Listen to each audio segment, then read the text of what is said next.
පිරිමියා තමයි කාන්තාවකට ඉන්න ලොකුම හයිය බැඳපු මිනිස්සයා. ඉතින් ඒ නිසා ස්වාමියාට ගරු කිරීම කියන එක බිරිඳ තුල නැත්තම් ඒක අකෘතඥ බව.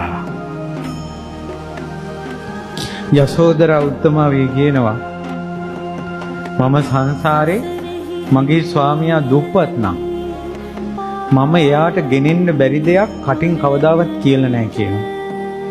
මම හිතුවා කියනවා ඒක මං ස්වාමියාට කරන මිත්‍ර ද්‍රෝහිකමක් කියලා. ස්වාමියාට කරන්න බැරි දෙයක්, ගෙනෙන්න බැරි දෙයක් කවදාවත් මම කියලා නැහැ කියනවා සංසාරේම. ඒ නිසායි තුන් ලෝකේම මහා බ්‍රහ්මයාගෙන් පවා වැඳුම් ලබන ස්ත්‍රී රත්නය බවට පත් වුණේ යසෝදරා.